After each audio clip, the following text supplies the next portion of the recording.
En directo desde Anaheim, California. Arriba, arriba, arriba, arriba, arriba. ¡Qué bendición, gente! ¡Qué lindo! Y a toda la gente del otro lado le decimos buenos días, buenas tardes, buenas noches, porque nos miran en diferentes usos horarios. Siempre pasa eso. Si es en Europa es más tarde, en fin, más temprano. Conforme nos estén mirando de Asia, África, Oceanía, América, Europa, donde sea, de cualquiera de los 5 continentes, Dios te bendiga, nos conectamos. Estuve, como te contaba hace un ratito, en Argentina. Llegamos ayer muy temprano por la mañana de Buenos Aires, un viaje muy largo, porque salimos el lunes y volvimos el viernes, ya estamos saliendo para acá, viajando toda la noche, llegamos el sábado.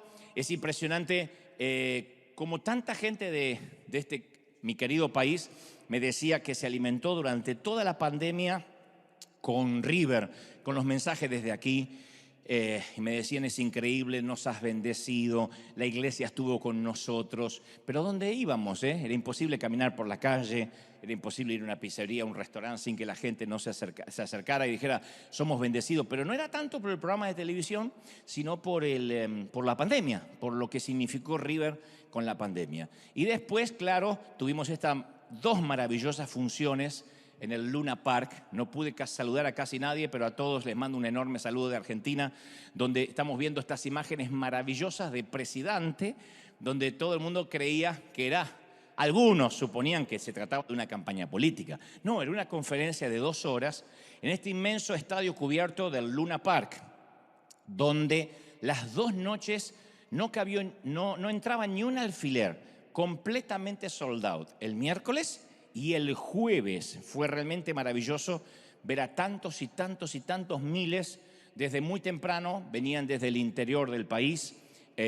colmando ese estadio que me decían los titulares del Luna Park, hace años que no se llena así, ni siquiera con artistas famosos, ni con bandas, lo cual significa que hay un hambre de Dios y una sed increíble.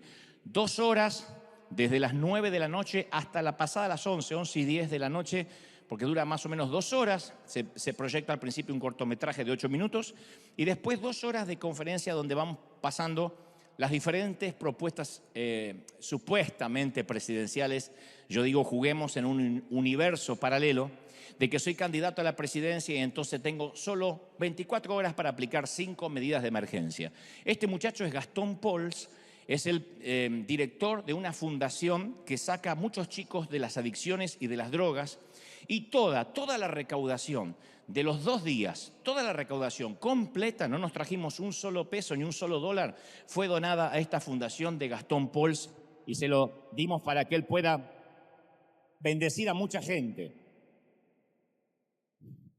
Ya van a empezar de todos los países, y aquí en México ¿a quién se lo vas a donar? Y aquí en Colombia ¿a quién se lo vas a donar? No, estas porque son las primicias. Siempre las primicias, la primera vez que emprendemos algo, se los queremos sembrar a alguien, porque eso después trae grandes bendiciones. Muchos artistas que son famosos allí en Argentina, ahí veíamos a Miguel Ángel Rodríguez, un gran actor, este se llama Arturo Puig, muchos actores, Gustavo Bermúdez, Verónica Varano, el Puma Rodríguez, que dijo, Dante, qué bendición, podría estar contigo. Así que estuvo ahí el Puma, maravilloso. Este también es un gran actor, Miguel del Cel, cómico. Unos cuantos que estaban allí que nos sorprendieron, que fue muy grato. Araceli González, modelo, actriz. Fueron muchos políticos del ámbito artístico y yo me siento muy feliz porque me di cuenta cómo el Señor fue cambiando también mi mensaje. Mi mensaje ya no es necesariamente para agradar al que ya está convertido, al que ya está dentro, pescar en la pecera, sino que está dirigido a todos aquellos. Ahí está Chris Méndez, pastor de Hillsong, el pastor Jiménez, un pastor muy conocido en Argentina, Gastón Pauls de vuelta. Fue realmente impresionante lo vivido cada noche. Y yo sé que ustedes aquí en River estuvieron orando por mi salud, por las fuerzas, porque fueron 2 noches seguidas donde vinieron gente desde todos puntos del país, donde no podían creer el lleno total. Justamente en el estadio River, donde también hemos estado varias veces, 3 veces al menos, estaba Coldplay, una banda británica, a la misma hora. Sin embargo, esto no afectó para nada la multitudinaria asistencia y fue realmente maravilloso. Lo sorprendente es que toda esa gente estuvo ahí, no había músicas, no había músicos, no había otros invitados, eran 2 horas de conferencia, 2 horas de mensaje donde pasábamos por el hogar, el barrio. Segundo lugar, valorar el tiempo. Después, dejar las cosas atrás, la vejez, la muerte y todos. Entre lágrimas y risas fue realmente extraordinario. Yo sé que ustedes estuvieron orando por esto y se los agradezco profundamente. Y la gente de prensa del Luna Park preparó un pequeño video cortito que creo que dura algo así de un minuto 20 o algo así, pero un poco resume rápido lo que pasaba y te lo quería compartir como familia. Mira. Fue lindo, fue maravilloso. Una de las noches tuvo también el querido Alejandro Dolina, que Alejandro Dolina es un conductor, autor de libros, un filósofo, que hablamos mucho personalmente antes de encontrarnos, antes de ayer en el Luna Park, mejor dicho, el día miércoles, y él me decía, yo soy agnóstico, o sea que estoy abierto a creer en Dios, pero alguien me tiene que convencer de eso. Y verlo allí y después acercarse y decir, 2 horas estuve conmovido, Dios me tocó, o sea, creo que uno cumple la misión cuando puede llevar el mensaje del Señor a gente que nunca jamás entraría a una iglesia ni escucharía este mensaje. Eso es fascinante. Así que vamos a seguir con la gira. Cerca de 20 y pico de países más. Vamos a Madrid, a, no sé, creo que va a tener Colombia, Honduras, Dominicana, Ecuador, Puerto Rico, México. Tenemos tantos sitios, así que a donde Dios nos lleve, estén siempre orando para que Dios nos dé fuerza y para que se cumpla esa perfecta voluntad. Muy bien. ¿Estamos listos? Digan conmigo, estoy listo. No, digan fuerte, estoy listo. Diga fuerte, para lo que Dios va a hablarme. Ah, qué lindo, y en casa también. Muy bien. Hace ya varios años, cuando era un incipiente, yo era un incipiente y embrionario predicador, recién estaba comenzando, me invitaron a un imponente congreso de liderazgo. Por aquel entonces solo tenía 5 mensajes que yo iba alternando según el país al cual me invitaban. Siempre eran los mismos 5. Porque cuando eres evangelista y recorres muchas naciones no necesitas tener muchos mensajes. Tienes 4 o 5 que funcionan y los vas cambiando o vas anotando. Esto yo acá lo prediqué para no repetir. Pero siempre eran 4 o 5, yo no tenía más de eso. Y yo sentía para aquel entonces que era el predicador menos conocido, por supuesto el más limitado, el más joven, el más inexperto. Tenía, qué sé yo, 22, 23 años. De todos los oradores que estaban ahí. Pero no era solo una percepción personal. Yo era todo eso y en ese orden. Joven, torpe, inexperto. Y recuerdo asistir a este congreso en particular, en el que todos los demás colegas, predicadores, eran muy reconocidos, muy populares. Y fue allí que tuve una extraña sensación que me hizo sentir más avergonzado de lo habitual. Que alguna vez quizás lo conté, a priori.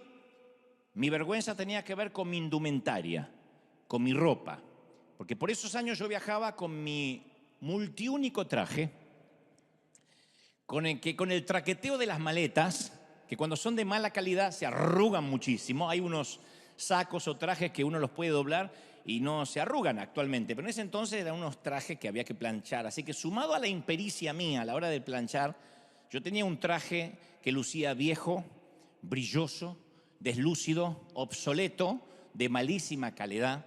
Así que la primera noche del congreso yo fui con mi traje todo brilloso. Lo bueno que hacía así y iluminaba a la gente de tanta plancha.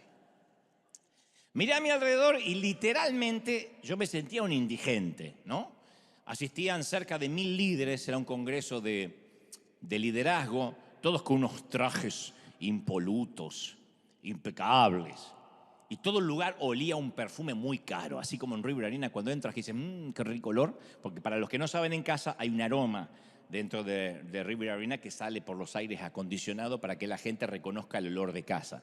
Algunos no se dieron cuenta porque tienen menos olfato que un zorrino, pero la mayoría sí. Bueno, en ese sitio los perfumes no salían por el aire acondicionado, sino que uno podía sentir que toda la gente olía bien.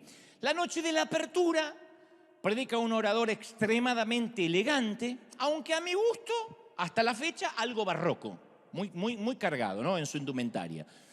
Tenía puesto toda la billutería de América Latina, para que lo puedan ver, traje a rayas, se asomaba un pañuelo así de 4 puntas, un Rolex en su muñeca derecha, un anillo, una alianza, un anillo en cada dedo, una cadenita que colgaba de su chaleco, así, en color oro, un pin con una paloma de plata, una corbata con el símbolo del tabernáculo y el arca del pacto y Moisés haciendo una ofrenda, un trabacorbata con forma de águila, una pulsera con un versículo bíblico, zapatos con lo que creo sería un bordado de un león en cada empeine, una cadenita por encima de la corbata con el logo de su ministerio en oro. Yo creo que hasta los calzones los tendría con una paloma de oro bordada, pero bueno, no puedo asegurar eso, pero era lógico que los calzones iban a coincidir. Y cuando sube al escenario, al stage, yo dije, Señor, ¿de verdad? ¿En serio? Yo me miré el traje mío, digo, ¿de verdad? Me trajiste acá con mi único traje azul brilloso, de tanta plancha, solo para avergonzarme. Me sentí muy avergonzado. Ustedes dirán, pero qué trivial, qué pueril.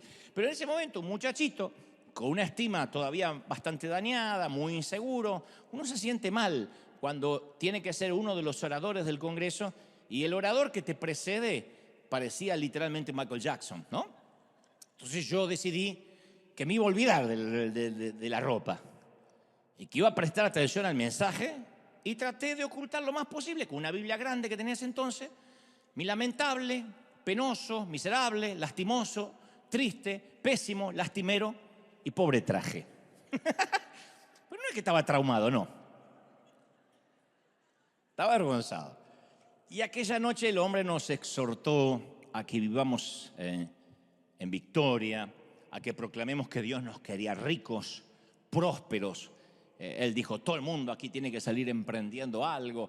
Yo pensaba, qué fácil es decir todo eso con semejante traje, ¿no es cierto? Porque el tipo estaba muy seguro.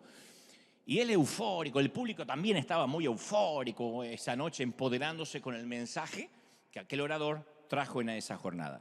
Al día siguiente por la mañana era mi turno. Dije, ¿qué traje me pongo? El único que había llevado. Eso es lo bueno, que no estás mucho en duda, ¿no?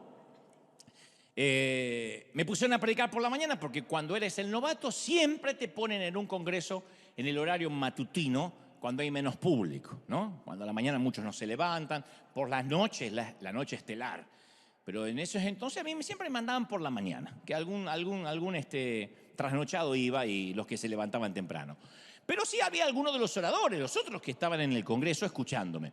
Y como yo era tan joven e inexperto, no tenía aún grandes historias propias con Dios para contar, ni podía competir con el estilo de mensaje de la noche anterior. Sé que estás pensando, bueno, cada uno predica lo que tiene de parte de Dios. Sí, pero uno trata también de no desencajar.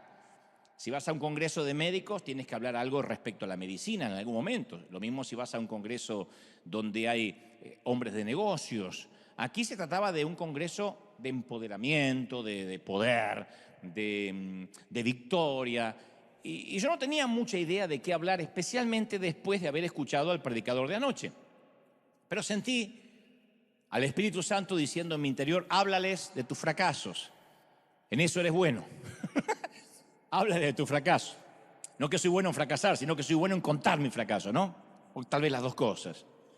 Yo no sentí que era el momento, ni que era el lugar apropiado, pero visto y considerando mi pobre traje azul brilloso, sentí que nadie esperaba otra cosa de mí. Incluso Dios no esperaba otra cosa de mí.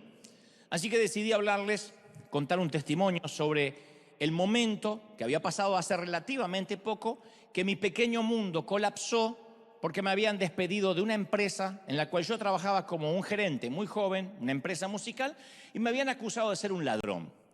Injustamente, claro, pero al cabo que me habían despedido por ladrón, porque decía que había un faltante en el capital de lo que se vendía, vendíamos instrumentos musicales, y me dijeron, creo que eso lo has robado de alguna forma, etcétera. La historia no la voy a volver a contar ahora, pero injustamente, pero me despidieron por ladrón.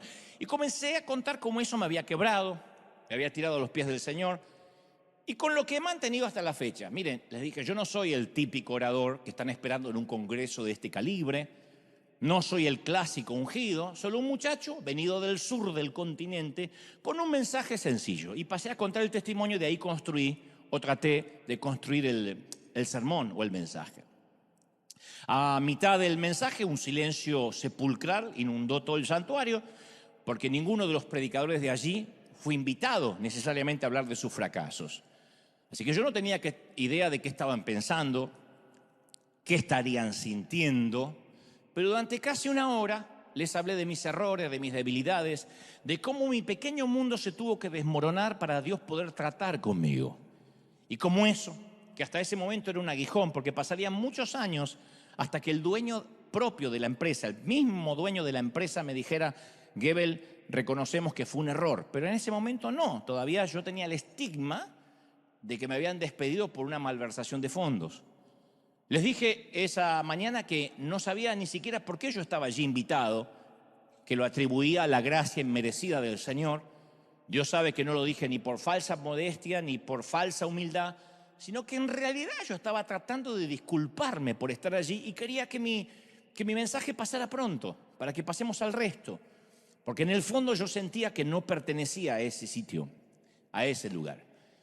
El público obviamente no estaba eufórico, como la noche anterior, pero yo puedo recordar, escuchar sollozos en todo el recinto. Y cuando terminé de hablar, el sofisticado predicador que te mencionaba, Tumach, que había disertado la noche anterior, se me acercó durante la hora del almuerzo en un sitio donde todos los oradores podíamos compartir. Esa mañana lucía un tanto más informal que la noche anterior, pero aún así repleto de joyas, accesorios, portaba un saco sport también muy caro, presumo, y elegante.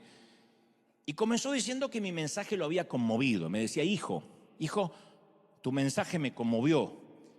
Y luego me empezó a confesar, lagrimeando, que se sentía solo, que se estaba divorciando, que sus hijos no querían verlo. Me dijo que se pasaba noches enteras llorando en las habitaciones de los hoteles, que por esa razón viajaba tanto para predicar por las naciones. Él dijo algo así como: cuando yo salgo a predicar a las naciones, al menos siento que alguien me honra, que soy importante para la gente, ¿me entiendes? Soy alguien, en casa no soy nadie. Y yo no tenía idea que alguien pudiera empacar su dolor tan hermosamente, que alguien pudiera vestirse tan elegantemente con tanto dolor.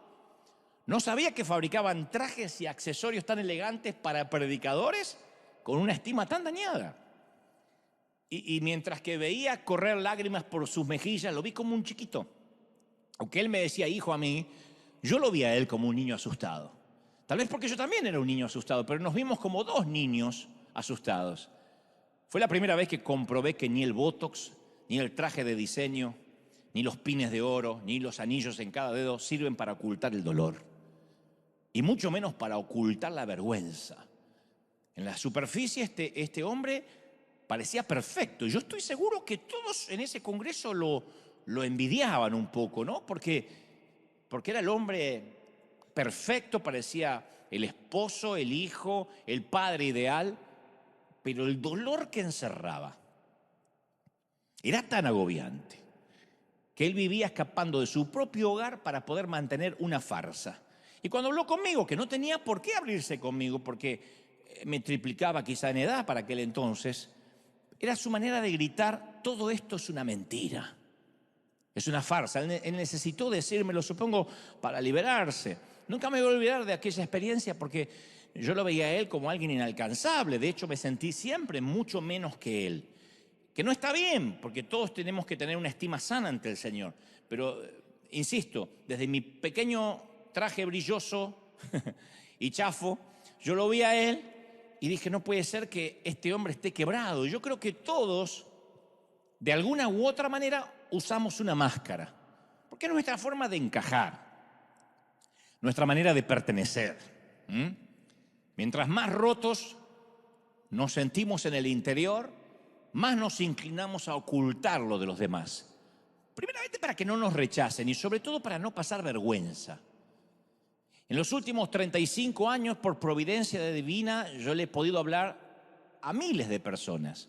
Desde aquel primer congreso, bueno, lo venía haciendo desde antes, pero nunca más me detuve de hablar. Dios me ha prestado por su providencia divina los oídos de mucha gente y he escuchado lo mismo una y otra vez. Me da mucha vergüenza mi apariencia, Me avergüenza sentir lo que siento. Si la gente conociera quién soy realmente, nadie querría conocerme. ¿Cómo Dios puede amarme después de lo que he hecho? ¿Cómo Dios puede perdonarme si yo mismo no me puedo perdonar? Y hasta tengo pena, vergüenza de orar. Y a mí me rompe el corazón que aunque Cristo murió para darnos libertad, los seguidores de Cristo a veces parecemos los más cautivos. Ni te cuento lo que se vive entre muchos oradores, porque yo he pasado más de 2 décadas recorriendo el mundo a muchos congresos, a muchas conferencias donde compartíamos el stage, el escenario, lo que sea. Y desde predicadoras que pedían un púlpito grande para que no se les vea el cuerpo porque estaban inseguras de su sobrepeso, hasta predicadores que querían guardaespaldas cuando nadie los quería atacar, nadie los quería secuestrar y ni los secuestradores estaban interesados en ellos, pero pedían guardaespaldas, hasta los que pedían un agua traída de los Alpes de no sé dónde, suizos, mineralizada con rocas de no sé dónde, de la roca de Jehová, de quién sabe dónde. Las cosas que hemos visto, hasta gente insegura. Y yo digo, todos, pero esto no es un patrimonio de los predicadores, esto es toda la gente. Los que van a los congresos, los que asisten, los que predican, los que tocan la música. Me ha tocado ver un montón de gente cautiva, tratando de ocultar siempre que están rotos.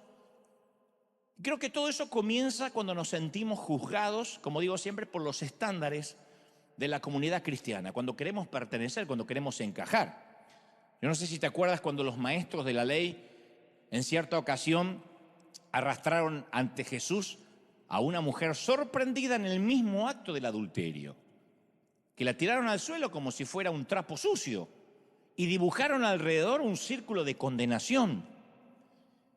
Yo recuerdo que lo mismo le pasó a un amigo mío que tenía problemas personales y mientras él luchaba por encontrar ayuda, pobrecito, estaba atado a algún par de vicios, era cristiano pero le había ido mal en su familia, había fracasado en algunas cosas, terminó en el centro del círculo de los acusadores. Nadie quería escucharlo, solo querían decirle lo que tenía que hacer. Todos le venían a dar consejos que él no estaba pidiendo. Él lo que quería era un abrazo. Y mi amigo estaba expuesto en medio del círculo y todos los demás listos para apedrearlos. Cuando esta mujer fue puesta en el medio del círculo, Jesús entró a ese círculo y lo rompió en pedazos. ¿Cómo lo hizo? Invitó a todos aquellos que nunca habían pecado a que tiraran una piedra. Él dijo, tiene que haber acá gente que nunca pecó, porque si están exigiendo santidad ajena, es porque tienen una santidad propia corroborada y garantizada. ¿Por qué yo voy a exigir una iglesia perfecta si yo no puedo dar eso y brindar eso? Todos buscamos, como los que buscan la pareja perfecta. Yo busco el hombre perfecto, busco la mujer perfecta. ¿Y tú puedes ofrecer perfección? Porque si estás buscando el príncipe azul, supongo que eres Cenicienta. Pero estoy harta de besar sapos. Y no serás Cenicienta, serás una zapa. Entonces, todos tenemos algo de qué avergonzarnos si tan solo nos conocieran un poco más en la intimidad. Como dije una vez en un mensaje que lleva ese título, todos somos santos hasta que nos conocen. Pero en un lugar donde está Jesús, en una comunidad de Jesús, no hay sitio para arrojar piedras. Porque todos tenemos que convenir de que estamos demasiado quebrados, rotos. Y esa gente, que te cuento de la historia que llevaron a la mujer ante Jesús, habrían querido dividir a los seres humanos en 2 categorías. Pecadores como la mujer y justos como ellos. Y Jesús reemplazó de un solo golpe estas 2 categorías por otras 2 distintas. Él dijo, no, la humanidad se va a dividir en estas 2. Pecadores que admiten ser pecadores y pecadores que fingen no ser pecadores. Pero todos son pecadores. Algunos fingen que no y otros lo admiten. Y en todos estos años de peregrinar cristiano yo he visto demasiado, más de lo que he querido ver, también para mi gusto. Pero supongo que Dios me procesó, me enseñó. He visto infieles enamorarse de verdad y también he visto a personas que se jactan de ser fieles, pero que hacen el amor con náuseas, con su cónyuge y desean en secreto enviudar. Miran al lado y dicen, ¿cómo lo ahorcaría y lo ahogaría el gordo? He visto mujeres que usan pantalones y blusas ajustadas, que son temerosas de Dios a su forma, y he conocido mujeres muy recatadas, con su falda muy larga, murmurar de todo el mundo sin piedad ni temor de Dios. He visto gente del mundo amando a Dios a su manera, y he visto a gente de Dios amando al mundo en secreto. He visto a gente sin futuro que llegó muy lejos por la gracia divina, y he visto a muchos con estudios teológicos que no llegan a nada. Simplemente se encierran a enseñar su doctrina a 3 o 4 y si se jactan de que son los únicos salvos. He visto al malo levantarse y cambiar de vida, al más malo. Y he visto a gente buena que se cansa de ser buena y empieza a hacer daño dentro de la congregación. He visto a líderes denunciando a otros líderes para tapar la propia lujuria que los consume en secreto y perdiendo el respeto de su propia congregación, que dice, wow, ya mi líder o mi pastor ya no habla de Cristo, está siempre mencionando nombres propios de otros pastores. Y he encontrado gracia y favor, más gracia y favor entre algunos católicos que entre muchos evangélicos que con alegría esperan ver arder a esos mismos católicos en el infierno. He encontrado más códigos de lealtad entre muchos ateos que en el propio ejército que decimos ser cristianos y a veces rematamos a los propios soldados heridos. Por eso digo siempre, no hay que confundirse. No todo es lo que parece. Detrás de los trajes caros, de los pines de oro, de las cadenistas de plata, también hay mucho dolor oculto. Y todos nos creemos santos y nos gusta arrojar piedras hasta que un día llega el Señor y escribe nuestros pecados secretos y ocultos en la arena pública. Y ahí realmente nos conocen. Pero nuestro instinto ancestral, nuestro instinto edénico, es esconder la vergüenza. Yo una vez te conté, Génesis 3:8 relata que con el viento de la tarde, el hombre y su esposa oyeron que Dios venía caminando por el jardín, así que con vergüenza corrieron y se escondieron entre los árboles. Fue la vez que habían pecado y como todas las tardes Dios venía a caminar y a hablar con ellos. ¡Qué maravilloso! No me lo pueden imaginar. Y en ese momento Adán y Eva hicieron algo que ningún otro ser humano habían hecho antes, se escondieron. Nunca habían escuchado la palabra, el vocablo esconderse, no existía. Esa palabra, esconderse, no formaba parte del vocabulario. Porque esconderse significa eso, fingir, disimular para tratar de encajar y que me quieran. Ellos tampoco conocían las palabras fingir o disimular. Porque todo lo que habían conocido durante toda la existencia era la alegría de estar vivos, de ser amados por Dios, de ser valorados. Y un día el pecado hizo que la primavera terminara, llega el crudo y álgido invierno y se acabó el Edén tal como lo conocían. La serpiente le dijo en Génesis 3:5, Dios sabe que el día que comáis del árbol, de este árbol prohibido, serán abiertos vuestros ojos y seréis como Dios, conociendo el bien y el mal. Ahora, hay muchas falsedades en Satanás, pero acá hay muchas verdades distorsionadas. Porque sí, la primera parte de la declaración era verdad. Le fueron abiertos los ojos. Cuando ellos comen del árbol prohibido, le fueron abiertos los ojos. Satanás tenía razón. ¿Y qué vieron? Su desnudez. Vieron su vergüenza. La vergüenza nunca les había afectado, nunca. Hasta ese momento. Y entonces escucharon a Dios caminando por el huerto. Un momento antes de que coman el fruto prohibido, ese habría sido el sonido más hermoso, más grato de sus vidas. Adán, te habla el Padre, ¿dónde estás? Eva, y ahora estaban los dos avergonzados. Nosotros conocemos esa sensación. Ellos no corrieron hacia Dios, no se tiraron a sus pies, no le explicaron qué hubiese pasado si se hubiesen tirado a los pies de Dios a contarles lo que había ocurrido. En lugar de eso se escondieron, se alejaron, más tarde se empezaron a echar la culpa el uno al otro. El hombre echó la culpa a la mujer para variar y la mujer le echó la culpa a la serpiente. Y este es el triste y horrible legado del pecado. Que el pecado nos hace escondernos del único que puede ayudarnos, del único que puede salvarnos. La gente se va de las iglesias. ¿Saben por qué se van de las iglesias? La mayoría. Porque pecaron. Entonces lo primero que hacen es ir de la iglesia. No, es que metí la pata y no quiero ir más a la iglesia. Me siento mal cuando voy ahí. Entonces es como los enfermos que no quieren entrar al hospital porque se sienten muy enfermos para entrar. Y esa fue precisamente la intención de la serpiente, romper la relación que existía entre Dios y su creación. La mayoría de nosotros queremos escondernos, queremos huir o tratar de enmendar las cosas, arreglarlas un poco por nuestra cuenta. Luego entonces que arreglemos las cosas, iremos a Dios y le explicaremos todo. Pero primero déjame que arregle las cosas, Dios. Y Adán y Eva intentaron cubrir su desnudez haciendo ropa con hojas de higuera, que es lo más grande que encontraron para cubrirse. Es posible que hayan cubierto su desnudez mutua, pero no pudieron cubrir su vergüenza. La vergüenza no se le fue. Ambos habían formado parte de un intercambio diabólico que convirtió la belleza en cenizas. Y aunque Dios había creado los árboles para el deleite de sus ojos, para el deleite de su paladar cuando comieran de sus frutos, ahora esos árboles se convirtieron en un sótano frío, oscuro, lúgubre, húmedo para esconder su vergüenza.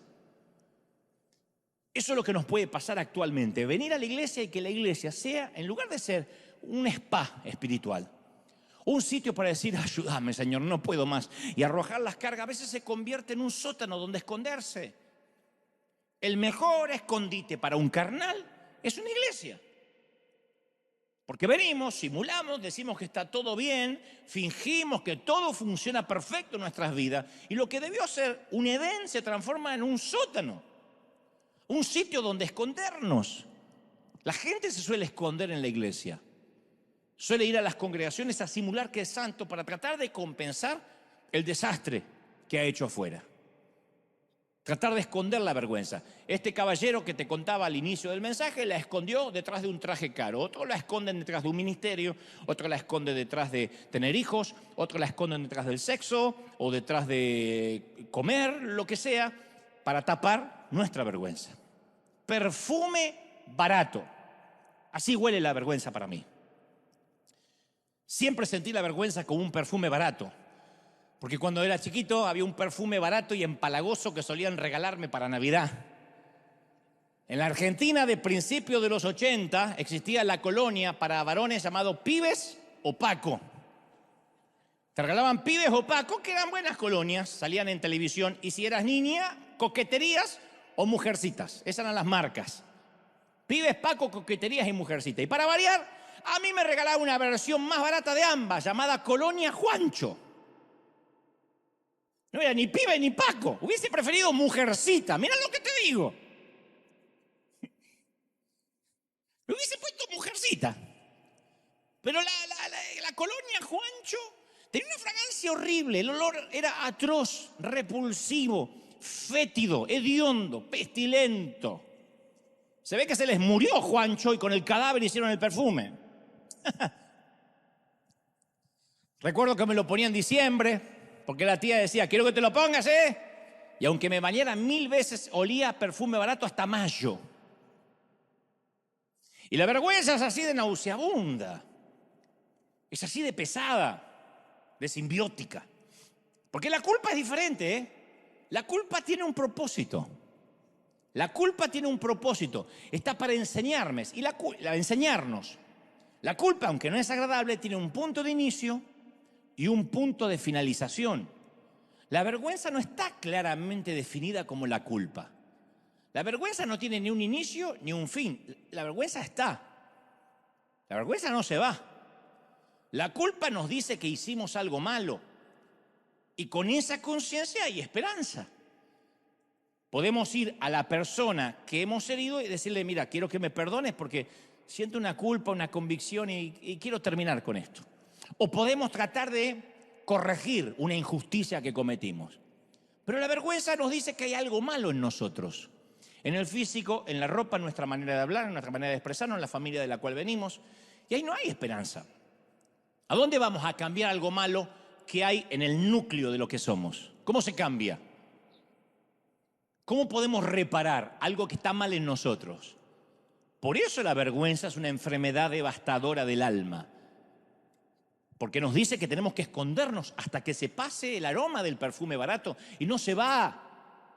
No se va. La vergüenza nos dice que no pertenecemos a un lugar. Nos dice que si la gente supiera realmente quiénes somos, nos odiaría. La culpa debió haber sido la reacción apropiada de Adán y Eva a su trágica desobediencia en el huerto del Edén. Pero fue la vergüenza, el aliento del infierno con los que lo cubrió la serpiente. Entonces la culpa, insisto, puede ser una puerta. La vergüenza es una calle sin salida. La vergüenza es un callejón sin salida, no se sale. Yo he tenido muchos momentos vergonzosos en mi vida y uno no se los puede sacar de encima. Pasaron años, como te conté hace unos mensajes de atrás, un día que estaba predicando, ya unos años después, en Bolivia, hago así con el micrófono y se me vuela un diente y le va a pegar ¡pum! En la frente a la esposa de un pastor. ¡Pum! Que la mujer agarró el diente y lo guardó, fue peor todavía para mí. Terminó como Luis Miguel cuando los tenía separados los dientes así, pero me salió un pitido el resto del mensaje. Una cosa espantosa, me lo tapaba así. ¿Sabés qué me pasa? Te debe pasar. Yo pienso en ese momento y todavía hago... Cierro los ojos, pero no quiero ver. Creo que nadie se debe acordar, solo yo y la mujer que debe tener la herida hasta el día de la fecha. Pero yo cierro los ojos y... El Evangelio de Marcos nos presenta el relato de una mujer que se aferró a la esperanza cuando estaba llena de vergüenza. Es el único caso de una mujer que tenía vergüenza, porque todas las demás personas que se acercaron a Jesús tenían culpa, una carga, un aguijón. Esta es una mujer que tenía mucha vergüenza. Marcos 5:25 dice, había una mujer que hacía 12 años, las mujeres comprenden más esto que nosotros los varones, padecía de flujo de sangre, 12 años reglando, 12 años indispuesta. Y había sufrido muchos, había ido a muchos médicos, gastado todo lo que tenía y nada lo había aprovechado y cada día iba peor. Imagina lo ojerosa que debía estar, lo esquelética, cómo se empezaba a poner anémica, 12 años, perdiendo sangre.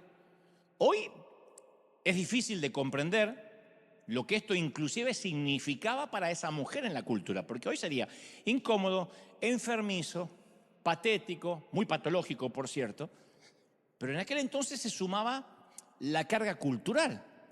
La mayoría de los teólogos concuerda que su condición era probablemente una hemorragia de útero, para lo cual no había operación, no había intervención quirúrgica en aquel entonces, una hemorragia de útero. Y esto la convertía en impura. Y las ramificaciones de esa impureza ceremonial eran enormes para una mujer judía. A una mujer hebrea que era impura se convertía en una paria, literalmente hablando.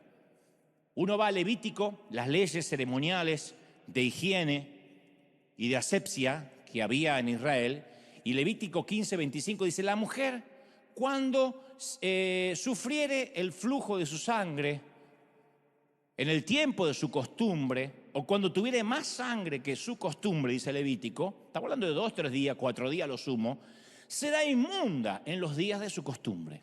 Son 4 días, 5 días como sumo, inmunda. Toda cama donde durmiere, teniendo el flujo, que es la cama de su costumbre, todo mueble donde se sentare, será inmundo. Nadie se sentará en un mueble donde ella se sienta, en una silla donde se sienta, nadie tocará los utensilios que ella toque, nadie dormirá en la cama donde ella duerme. Cualquiera que tocare esas cosas también será inmundo y deberá lavar sus vestidos, asimismo se lavará con agua y será inmundo hasta la noche. 12 años con esta ley ceremonial. Esta mujer no se acercaba a los hijos, no podía cocinarles, no podía tocar un utensilio, una cuchara, un tenedor. Y en su desesperación había gastado cada centavo intentando encontrar una cura. Entonces no solo no se sentía mejor, sino que estaba quebrada y su estado estaba empeorando. Estaba desesperada. Había oído hablar de un hombre que sanaba a la gente. Puedo imaginar que pensó, esta es mi única oportunidad. Porque en su época había una superstición común referente al poder que una persona podía transferir a través de sus ropas. Así que ella solo tenía que tocar el borde de las prendas de manera que dice, si me acerco voy a ser sanada. Lo que lo hacía atractivo a esto es que la sanidad podía ser anónima.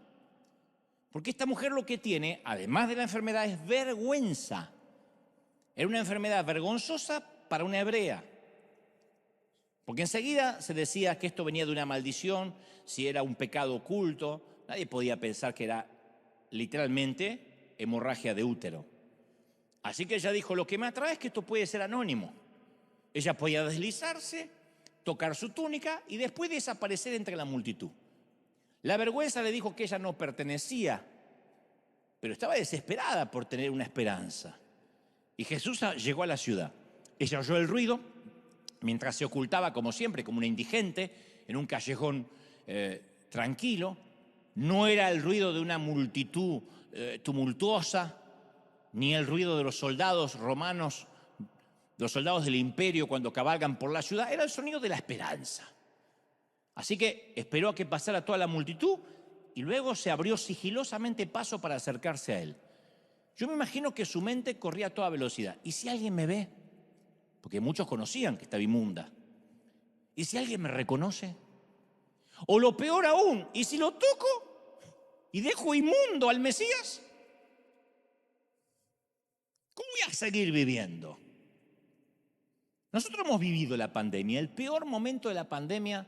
Yo recuerdo cuando todo el mundo estaba de pésimo humor porque no sabías qué te contagiaba y qué no. Y cuando todo el mundo tenía miedo a morir. Y cuando ibas a un supermercado y te gritaban y te trataban mal si te querías llevar un bistec de más, porque tenían miedo que hubiese un desabastecimiento global. Por alguna razón, cuando se desata la pandemia, se desaparecieron los papel higiénicos de todo el sitio, como que parecía una pandemia de diarrea, porque no entiendo por qué. Y el agua desapareció. Y un mal humor, porque no sabías qué te contagiaba. Escuchabas a alguien estornudar y era terrible. Un gas hubiese sido más respetado que un estornudo. ¿Por qué? Porque teníamos miedo de que estuviera inmundo. Estábamos repartiendo comida ya por marzo del 2020, cuando recién la pandemia estaba en pleno auge, y recuerdo que dejábamos comida en casa por casa, aquí muy cerca, y sale alguien muy enojado y dice, no, ¿cómo se atreven a entrar ahí? Hay alguien con COVID. El que está ahí tiene COVID. Estaba condenado a morir. Le digo, le vamos a dejar la comida en la puerta. Y los vecinos no querían. En el inconsciente quería que se muriera de hambre para que no contagiara al resto. Esto es más o menos cómo actuamos las masas con esto de ser inmundo, porque decimos, qué locura, la cultura. La hemos vivido en aeropuertos, la hemos vivido para querer entrar a una tienda, los que hemos tenido que esperar bajo el sol para ir al dentista, afuera, separado de todo el mundo, que no sé, ni el médico quería contagiarse o tener terror a tener algo nuestro. Imagínate lo que esta mujer vive, 12 años que se le suma la cultura religiosa y ceremonial. ¿Cómo podía más empeorar su vida? Estaba enferma de soledad, enferma de desesperación. Entonces, agachando la cabeza inmunda, se acercó a la multitud. Había mucha gente, las personas se apretujaban, todos querían estar cerca de Jesús. Irónicamente, fue su propia vergüenza la que le abrió paso, porque doblada como estaba, flaquita, esquelética, le hicieron lugar para que esos bracitos esqueléticos tocaran el ruedo de la túnica de Jesús. Y de repente, en un instante, ¡pac!, algo sucede. Ella lo siente dentro suyo. Mi mamá sintió cuando fue sanada de cáncer. En aquella iglesia de Delviso, Pilar, Buenos Aires, cuando un pastor oró por ella, ella dijo, yo sentí esta noche que fui sana. Y a pesar de que no hubo una mejora inmediata en ella, porque mi madre tenía un cáncer fulminante, ella sintió que esa oración había producido algo. Yo creo que los enfermos que son sanados de manera milagrosa sienten eso dentro. Fue como si en su esencia alguien hubiese corrido las cortinas en el lugar más oscuro del corazón y la inundara una luz sanadora. Ella no sabía si reír o llorar. Esta mujer que se acercó a Jesús solo escuchaba su propia risa, pero también podía sentir sus lágrimas.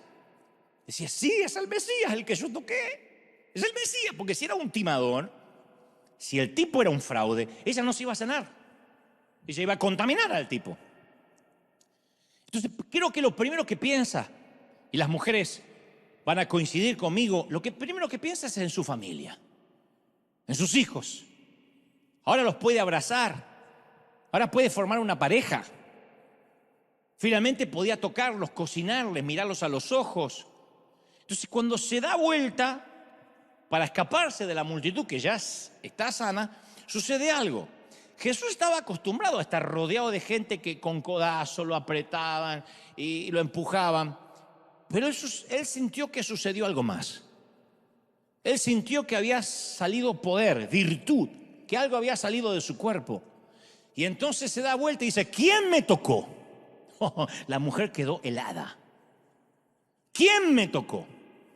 La Biblia dice que los discípulos pensaron que la pregunta era improcedente, ridícula. Está rodeado de personas que lo empujan. Se dan codazos. Pero Jesús sigue diciendo, alguien me tocó, y está esperando pacientemente una respuesta.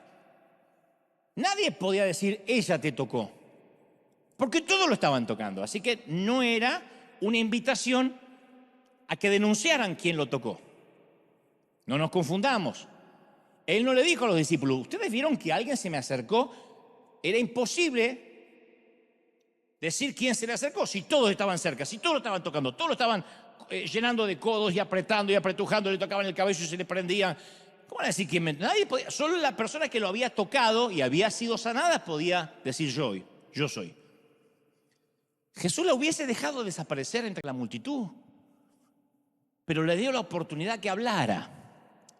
Le dio la oportunidad de sanidad en un nivel más profundo, porque había sido limpiada de su enfermedad física. Jesús lo sabía, la mujer también, pero ahora tenía que ser limpiada de su vergüenza.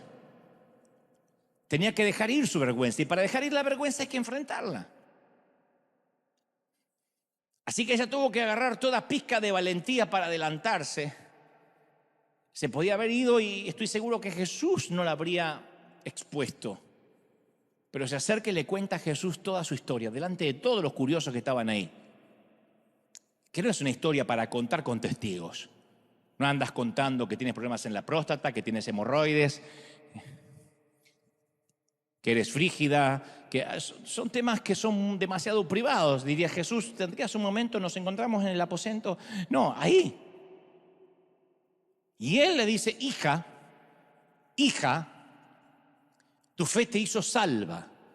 Ve en paz, Marcos 5:34, y queda sana de tu azote. Es la única vez en los 4 evangelios que Jesús llama hija a alguien. Yo creo que la forma en que el Señor a veces nos llama, nos sana. La manera en que alguien te dice hijo, amigo, maestro, mamá, hay palabras que tienen el poder de sanarte porque conllevan en sí una identidad.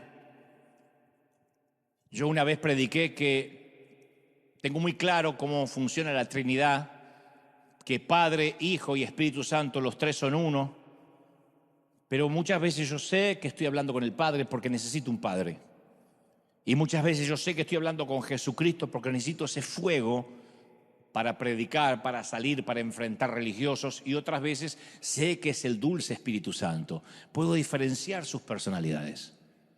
Y esos acuden a mi sitio de oración conforme lo que yo estoy necesitando. Cuando necesito consuelo y simplemente estar en silencio o llorar o no tengo palabras, es el Espíritu Santo que gime dentro mío con gemidos indecibles y dice, Padre, hoy no puedo orar. El ganso no le salen las palabras, así que deja que yo interceda por él.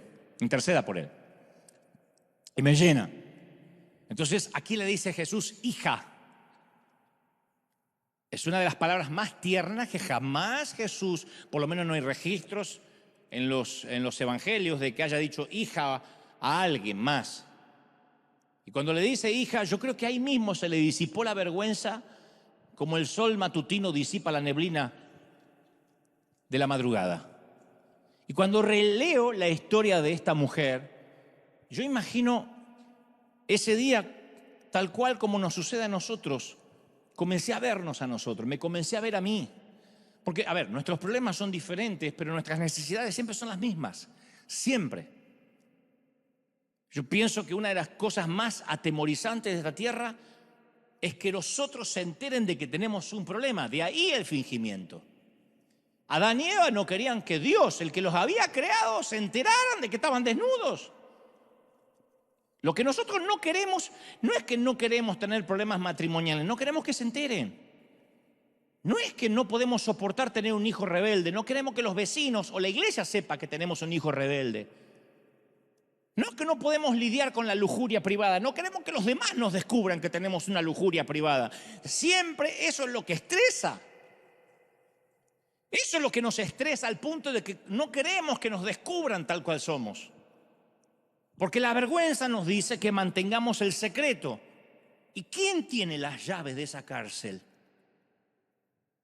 ¿Quién puede abrir la celda de la vergüenza? ¿Jesús? ¿De afuera? ¿A la fuerza? No.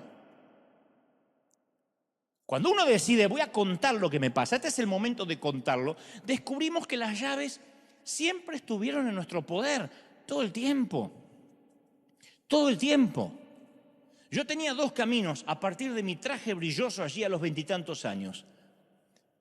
Hoy yo bien podría ser un predicador también lleno de joyas, barroco, con una paloma acá y un river de oro acá y un calzón con una paloma bajando del horizonte. Pero decidí que era preferible caminar por la autenticidad. Es un camino más duro, estás más expuesto, la gente va a tomar cualquier mínima palabra. Hice una pequeña broma hace 3 domingos atrás diciendo, bueno, no era una broma, era una verdad. Pero dije, me acuerdo que cuando perdimos el Arena, yo estaba tomando una cerveza Corona fría. Y ya hay un montón de gente, el borracho predicador, el que toma Corona. La gente está esperando eso. Incluso los dicen los borrachos predicadores que se toman 5 litros de vino antes de cada culto. Lo dicen. Nada más que yo se me ocurrió decir que me agarré una botellita. ¿Por qué? Porque la gente disfruta la hipocresía.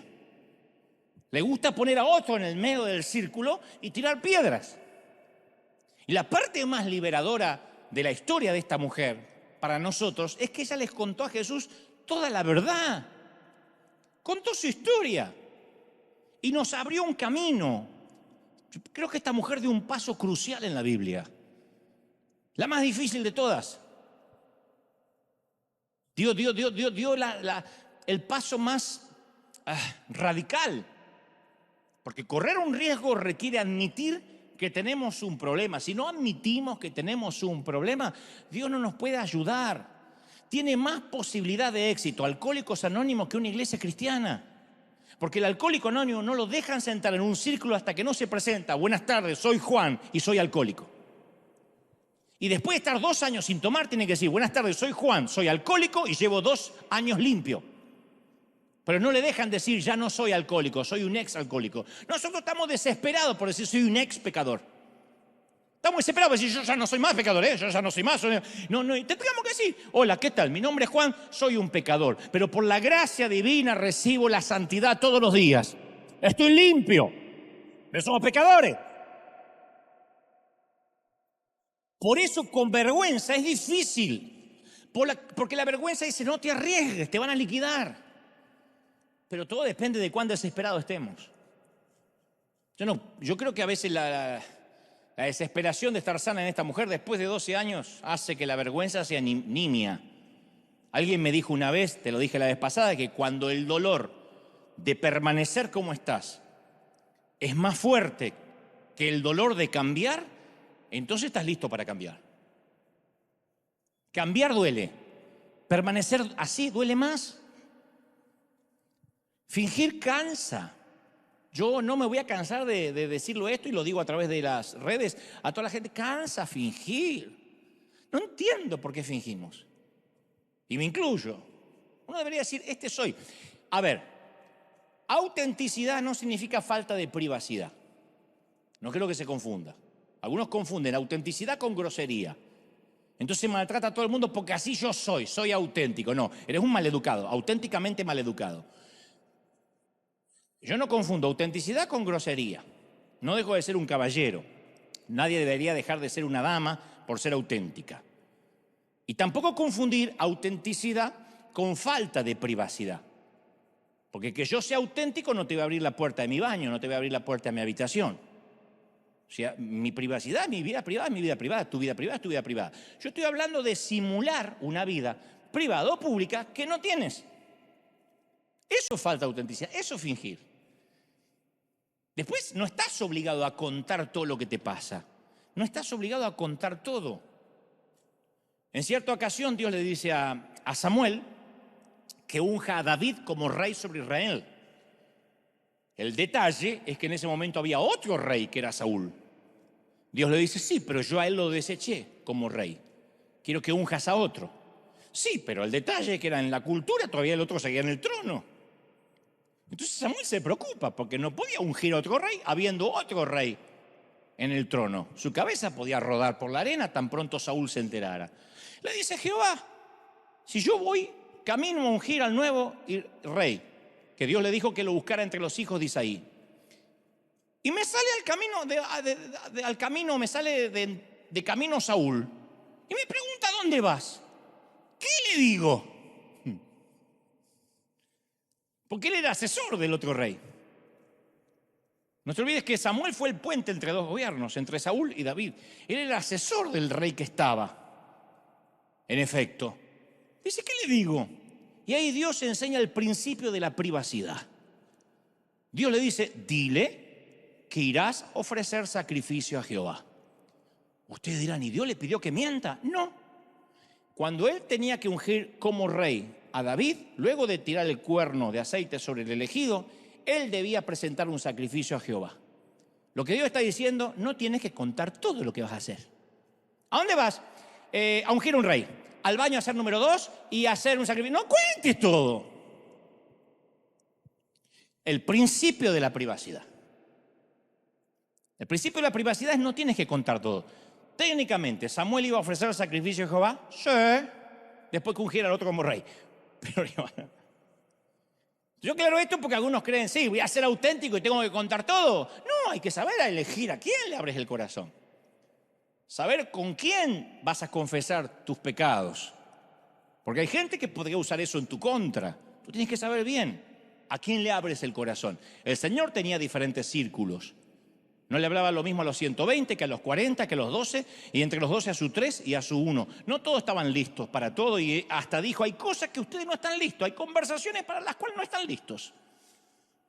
Así que no te las voy a decir todavía porque mi padre no me permite que se las revele. Ninguno se enojaba, no decían, qué falso, qué hipócrita. No, privacidad. Pero no confundamos privacidad con ser falso. Yo llegué a ese momento en mi vida ya a finales del año 2001. Había un caos en Argentina y realmente yo no sabía qué me pasaba a mí. Yo me sentía que había perdido el favor de Dios. No era así, era mi percepción.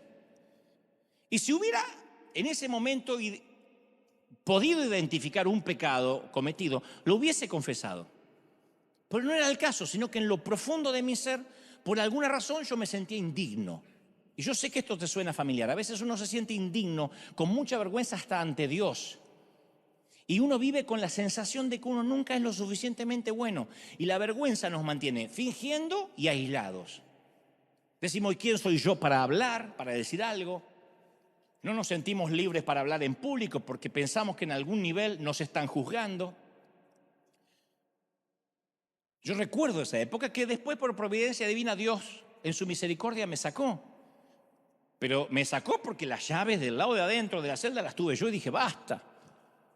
Y aquel día las cosas pudieron haber sido diferentes para esa mujer. Porque si hubiese ido directamente hasta Jesús, pero hubiese sucumbido a último momento por las voces interiores que le decían, no, estás inmunda, no lo toques, habría vivido el resto de su vida enferma y se hubiese muerto de hemorragia. Pero oyó que había alguien que sanaba a la gente, que era Jesús. Acudió al único que podía cambiar su vida. Y me encanta que fue directo a Jesús. No fue algún líder para que se lo presente. Porque a veces nos inclinamos a ir a un pastor o a un líder antes de ir directamente al padre de esos líderes.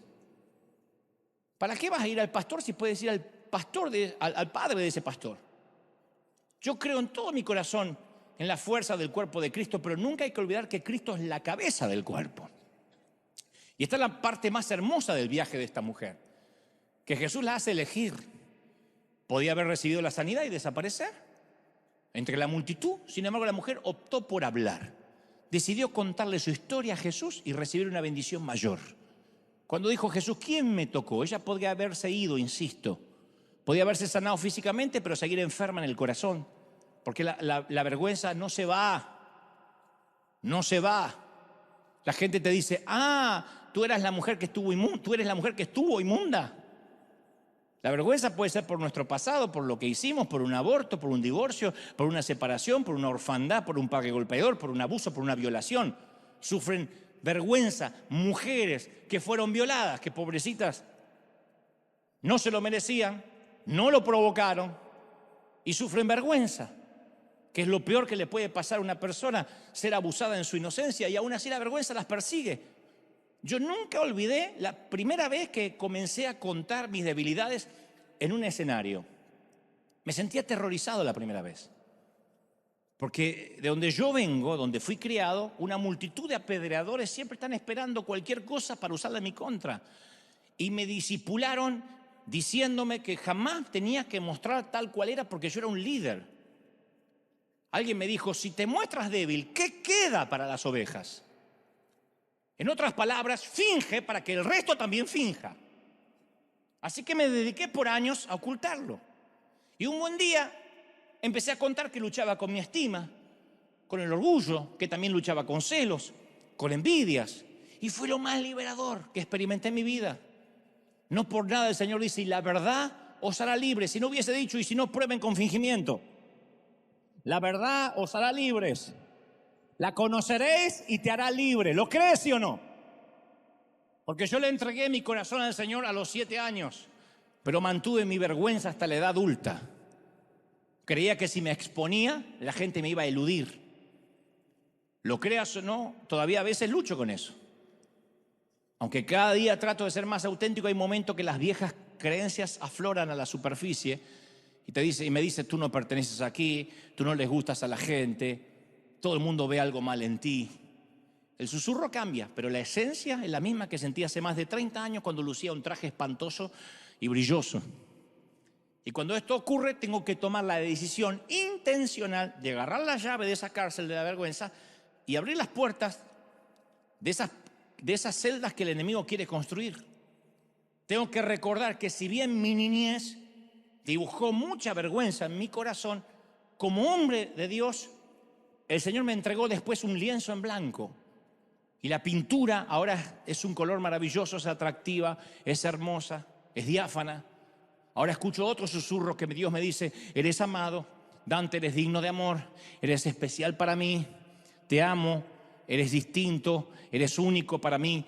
Y muchos de ustedes se miran al espejo y siguen viendo las cicatrices del dolor, de la juventud, de la vergüenza. Los mensajes de la niñez son poderosos porque los niños le creen a los adultos. Una dama fue abusada sexualmente a los 9 años. A los 9 años era bonita, tenía un largo cabello brillante.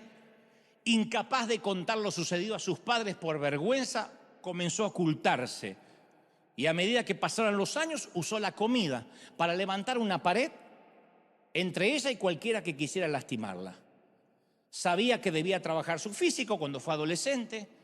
Probó todas las dietas habidas y por haber para quitarse el exceso de peso que con los años de comer demasiado le habían dejado en el cuerpo.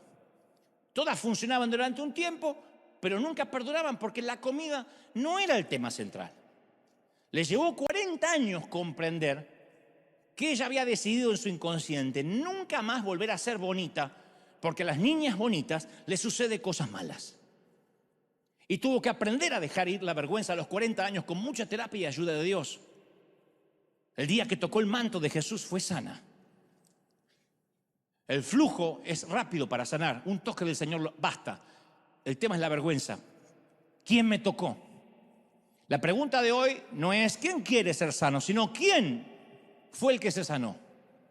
¿Quién me tocó?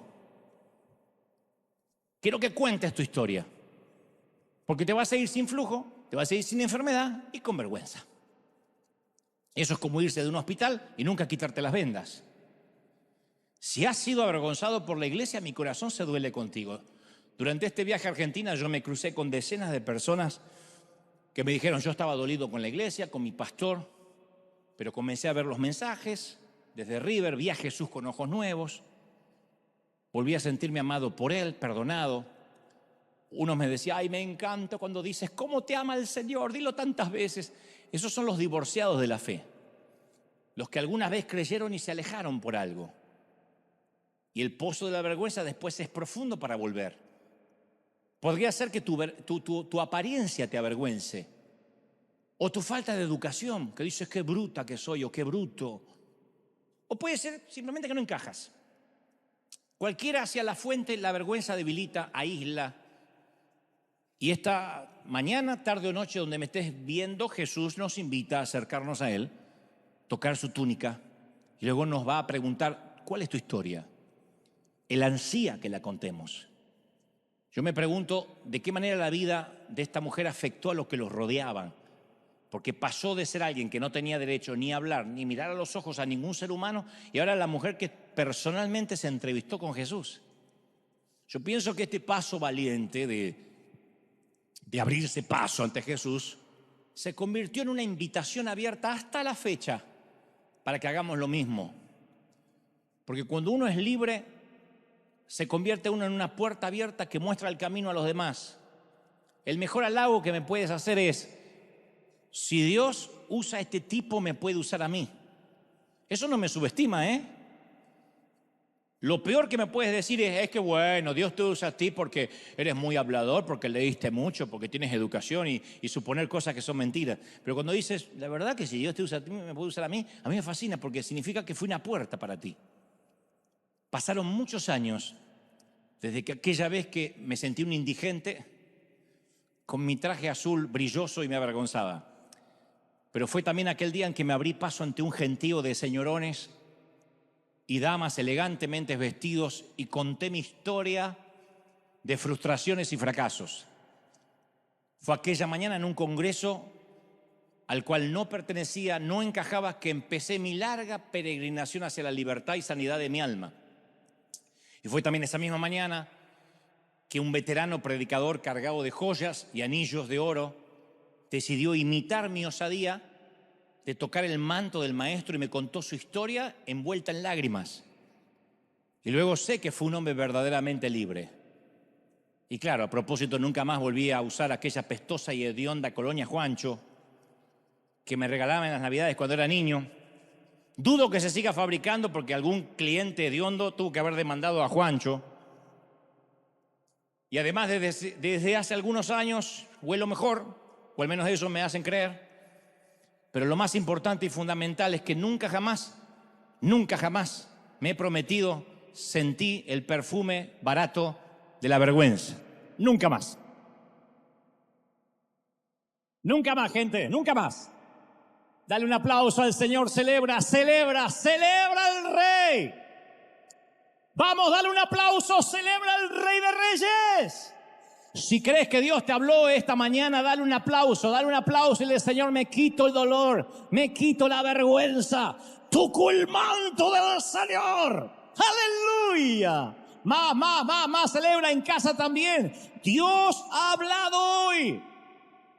Dios ha hablado esta mañana. ¡Wow! ¡Impresionante!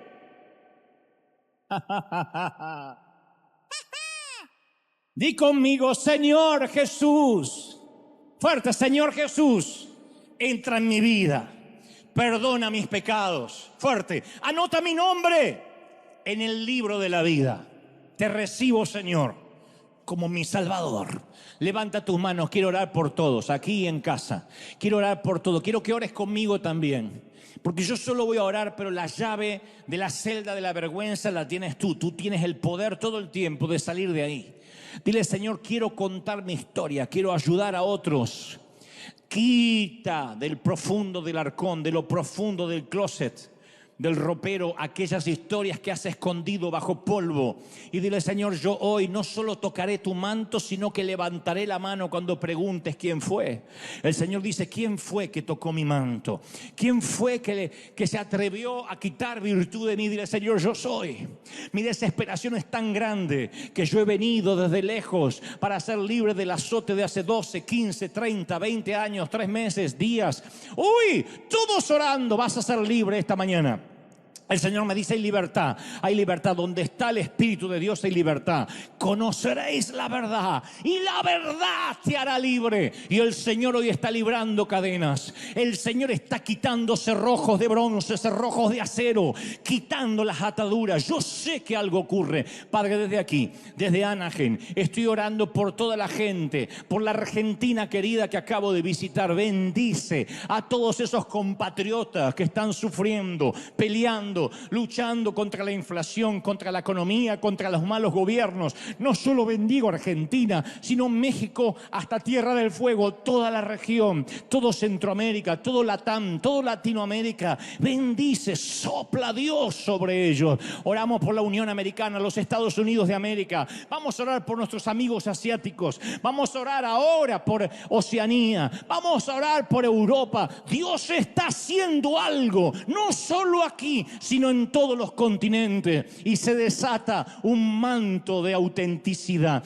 Padre, perdónanos si hemos arrojado piedras dentro del círculo. Perdónanos por exigir santidad cuando no podemos ofrecerla. Perdona a los que andan de iglesia en iglesia buscando una perfección cuando ellos mismos no pueden darla. Qué torpe hemos sido. Vamos, dile como aquel pecador que oraba, dile: Señor, sé propicio de mi pecador, porque hasta dudo que sepa cómo orar. Espíritu Santo, enséñame a ser mejor para ti. No importa qué opinen los demás, nadie se va a enterrar conmigo en la tumba. Cuando me vaya solo me importará haberte agradado. Señor, yo oro ahora por miles de personas que están del otro lado, para que la corriente del Espíritu los toque, para que un viento de otra parte los bendiga. Pueden sentirlo todos, todos, todos. Algo está ocurriendo aquí. La misma unción del Espíritu que está descendiendo sobre River Arena llegue ahora hasta los confines de la tierra. Te toca el Señor, te toca, te bendice el Señor. Padre, gracias. ¡Wow! Impresionante. Vamos, todos orando, todos. Presencia del Espíritu sopla. De los 4 vientos sopla. Más. Levanta tus manos y bebe. Sé limpio. Y ahora sé puro de tu vergüenza. Quita el perfume barato. Quita el olor hediondo de esa vergüenza que te ha acompañado toda la vida. Sé una mujer y un hombre libre. Padre, he transmitido a esto tus hijos lo que creo me has dicho que les diga. Míralos, considera sus corazones. Mira cuán sencillamente están orando. Señor, cuando me presente ante tu presencia diré: simplemente les he hablado lo que creí que era tu verdad, lo que creía que tú ponías en mi corazón. Yo te los presento por sí. Sé que los conoces a todos y has pagado un precio por cada quien, pero vuelvo a presentártelos otra vez. Mira, esta es la Grey que has reunido aquí, desde los confines de la tierra, un público cosmopolita, multicultural. Y los has traído de los países más lejanos y otros son de aquí. Pero los amas tanto, Señor. ¿Cómo nos amas? ¿Cómo te ama el Señor? Uy, cómo te ama el Señor, querida. ¿Cómo te ama? ¿Cómo no te va a amar, princesa? Te ama el Señor. Está empecinado con tu vida y me dice que no te deja hasta que no haya hecho contigo lo que dijo que iba a hacer. Te bendice el Señor. Padre, gracias por esta mañana. Gracias por este día. Estamos en bendición, dispuestos a comenzar noviembre, terminar este mes mañana y comenzar los últimos 2 meses del año. Y yo declaro que terminamos el año en bendición, en victoria, con puertas y cielos abiertos. Los mejores días están por venir, lo creo, lo confieso, te lo ruego y sé que va a venir. Bendícelo, Señor. Amén, amén y amén. Gloria al Señor. Que el Señor te bendiga Hasta el domingo que viene. Chau, firme como talón de oso. Chau, chau, chau. Dios te bendiga.